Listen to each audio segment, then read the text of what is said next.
જય શ્રી કૃષ્ણ. જય શ્રી કૃષ્ણ. તમારું નામ શું છે? અંકુરાબેન વરદાશંકર મહેતા. હા, તમે અત્યારે કઈ જગ્યાએ રહ્યો છો? એ 5B-2094 ભરતનગર 3 માળિયા. ભાવનગરમાં આવે? હું ભાવનગરમાં રહું છું. ભાવનગરમાં ભરતનગર છે. સરસ સરસ. હવે તમને કઈક પ્રોબ્લેમ હતો, ઘણા ટાઈમથી અમે સાંભળ્યું હતું, તો શું પ્રોબ્લેમ હતો? મારે 2 ગોઠણનો પ્રોબ્લેમ હતો. હા.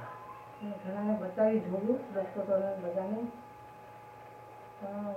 ઘણા ઓપરેશન કરવાનું કોઈ છે, કોઈ આ છે, ઘણી દવા કરી, ખર્ચ કર્યો ઘણો બધો. કેટલો ખર્ચો કર્યો છે? લગભગ 20-25 હજાર. 20 થી 25 હજાર. અને આ તમને જે પ્રોબ્લેમ હતો એ કેટલા વર્ષથી પ્રોબ્લેમ હતો? આ પ્રોબ્લેમ તો લગભગ 8-9 વર્ષથી હતો, પણ પાછળથી વાયરથી વધારે 2-3 વર્ષ થયો. 2-3 વર્ષથી વધારે દુખાવો. વધારે. પછી તમને કઈક ડોક્ટરે શું કીધું હતું? ઓપરેશનનો ખર્ચો અને કેટલો કીધો હતો? ડોક્ટરે એવું કહેલું કે તમારું ઓપરેશન કરાવવું પડશે 2 ગોઠણનું અને 3 લાખ જેવો ખર્ચો થાય. મેં કીધું કે સારું કે તો તમે શું વિચાર્યું ઓપરેશન કરવાનું? પછી વિચાર તો કરવો જ પડે ને એની ઉપર. આપણે તો કે 3 લાખ ખર્ચવાના હોય એટલે વિચાર તો કરવો પડે. આપણે વિચાર કરીશું એવો. પછી અમારા ઉપરવાળા ભાઈ છે વિજયભાઈ, એને પાવડરનું મને કીધું કે તમે આ પ્રમાણે પાવડર લો. થોડું કયો પાવડર? આ પાવડરનો ડબ્બો? હા, આ પાવડર ડબ્બો છે. હા, આ પછી દીધો. હા, એ લઈ આવ્યા. મને તમે જુઓ, પેશન્ટ જુઓ, પછી તમે એવું કરો. પેશન્ટ જોયા પછી એના વિચાર કર્યો કે ના લેવા જેવું છે. અને ઓપરેશન પછી બંધ જ કર્યું. ઓપરેશન તો લીધું જ નહીં. પછી કાંઈ ઓપરેશનનું બંધ જ કે હા કાંઈ બધા કંઈ નહીં. અને પગે સોજા હતા એ પછી આ પાવડર 2-3 ડબ્બાથી તો આમ થોડીક રાહત થઈ જેમ કે પગે પગે સોજા ઉતરી ગયા. અત્યારે તમારે કેટલા ડબ્બા પૂરા થયા? લગભગ તો 9 ડબ્બા છે મારા ઘરમાં અત્યારે. 9 ડબ્બા પૂરા કર્યા. હા. તો હવે તમને માનો પેલા જે સોજા સડતા ની ના, એવું અત્યારે નથી. અત્યારે સોજા બધા કશું નથી. પેલા જેવા જ છે. પેલા માનો જે પ્રોબ્લેમ હતો ત્યારે તમે દાદર ને એવું ચડી શકતા? હા, ના ત્યારે વાંધો આવતો તો કટક કટક થતો હતો. અત્યારે થાય છે પણ બહુ પ્રમાણમાં નહીં. એક પ્રોબ્લેમ થાય છે આમાં જે થતું હતું આપણે ચડીએ ને એટલે અવાજ આવે. બેઠા હોય તો ઊભા થઈ જાય તો પણ એવો અવાજ આવે. હવે આ પગને સારું છે. તો આ પગને તો આ પગ તો ભાંગી ગયો તો મારો. એસીની ખટારવાળા પાડી દીધી. આ છે ગોઠણો અહીંયા આવી ગયેલો. આમ એટલે આ ફક્ત દુખે જ. એમાં કંઈ કહેવાય જ નહીં. હવે તમારે તો આપણે તો તમને રિઝલ્ટ કેવું આવ્યું? રિઝલ્ટ તો બહુ સારું આવ્યું છે મને તો.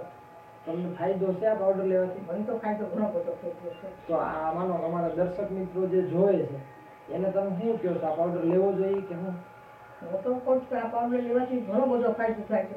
એક તો આપણને ગેસ કે એવું બધું કંઈ થતું શરીર છે આપણે લેવલમાં આવી જાય. એટલે ચરબીનો ભાગ છે એ બધું મળે તો મારા પ્રમાણમાં હું તો કહું છું. બીજાને તો જો અનુભવ થાય એ ઉપર આધાર છે. તો હું એમ માનું છું કે આપણા શરીરમાં ઘણો બધો ફેર પડી જાય છે. તમને બીજો શું ફાયદો છે? ગોઠણનો પ્રોબ્લેમ તો દૂર થઈ ગયો. એસિડિટી હતું એ મટી. એસિડિટી કેટલા ટાઈમથી હતી? એસિડિટી તો હતું ઘણા વખતથી હતું પણ એ મટી ગયું છે. એસિડિટી મટી ગયું. અત્યારે બિલકુલ એસિડિટી ના. બીજો કઈ પ્રોબ્લેમ ના, બીજા પ્રોબ્લેમમાં તો કાંઈ નહીં. બીજો તો શરીર મારું પહેલા ઓછું હતું દવાની. હવે બરાબર લેવલમાં આવી ગઈ. ઓલી દવાને લઈને આડઅસર થઈને શરીર શરીરમાં એ દવાથી શું કે આપણે વિલાયતી દવા, પછી બીપી હતું અને આ પગમાંથી દવા લેતા. આડઅસર એટલે શું આપણે શરીર ફૂલી જાય. ફૂલી ગયું હતું. ફૂલી જાય એટલે પાવડરના ડબ્બા તમારું કઈ વજન મેં નવ લીધે વિજયભાઈ તો મને હવે તો પેલા લેવા થઈ ગયા છો. પેલા વજન કેટલું હતું તમારું? આમ તો 58-60 જેટલું જ છે. તો પેલા ફૂલી જતું હતું. હા હા, હવે ફૂલતું નથી. એટલો ફાયદો છે. ખૂબ સરસ. તમને માનો જે 3 લાખ રૂપિયાનો ડોક્ટરે ખર્ચો કીધો હતો એ રૂપિયા તમારા બચી આપણે ભેગા કર્યા હોય કેવી રીતે? આપણે નોકરી કરતા હોય, નોકરીમાં 3 લાખ દઈએ આપણે તો મુશ્કેલી પડી ગઈ છે. એટલે બહુ ફાયદો થઈ ગયો. તમારા 3 લાખ બચી ગયા.